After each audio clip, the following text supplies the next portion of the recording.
people in these groups here, but some of these groups that you see were some of the top girls at the time in the country and in the world. And I'll tell you a story really quick just to give you an understanding of how I was as a player. So as you heard earlier, I thought I was good, but I wasn't that good. So I had to do a lot of additional practice to get better. And I wasn't like the talented player. I didn't have all the skills, but I worked really hard. And I hustled, and I trained for hours and hours and hours. And I did a ton of private lessons, and I really invested in that. And then I started beating the girls that were beating me when I got there. And you just slowly start creeping up. And then probably like the proudest moment for me was going from a player that wasn't very good to being in a group surrounded by other girls that were deemed like the prodigies of the sport. Literally here on scholarship from IMG and having an agent and traveling and like being in the same group as these girls coming from where I came from, where I was losing 6-0, 6-0, you know? So it was like a full circle moment. And, you know, seeing these girls now, a lot of them still on the tour, a lot of them still playing, a lot of them, you know, doing a lot of big things. But what I am confident to tell you guys is whether you end up playing professionally or not, whether you end up going to college or not, your experience here is going to transcend anything that you do, and it will go with you, and it will definitely impact everything that you do. So I just wanted to leave you guys with that.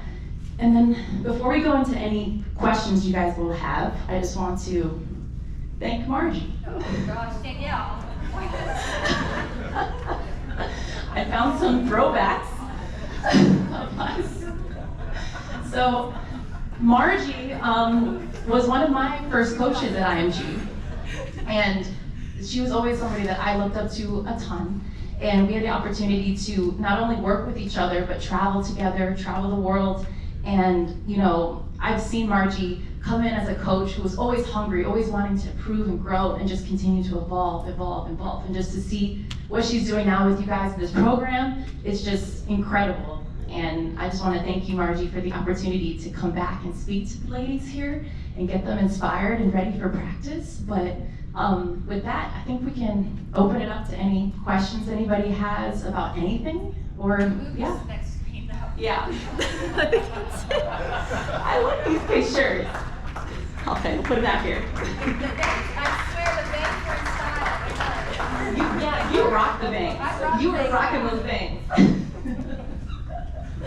But if anybody has any questions or anything else that they'd like to ask, I'm happy to take any questions or to talk through anything throughout my time of being here, or anything from players or coaches or anybody. I have a question. Margie? So,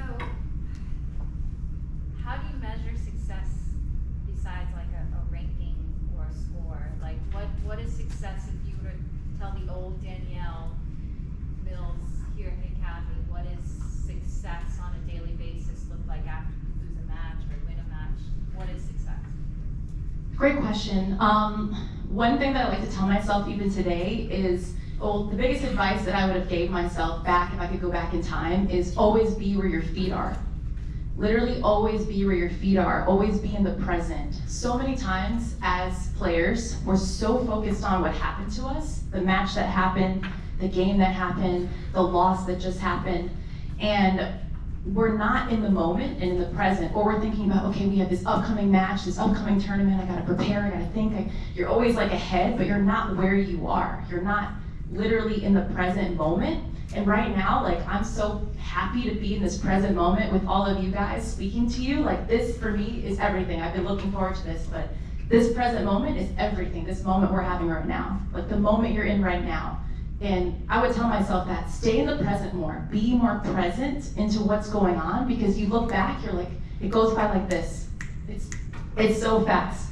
These moments you're gonna have here are incredible. Just try to savor every single moment you have and keep that. So that would be the advice that I would give. Absolutely. Yes? What would you say to a player that's been through an injury and trying to come back from one? Ooh, I didn't talk about my injuries.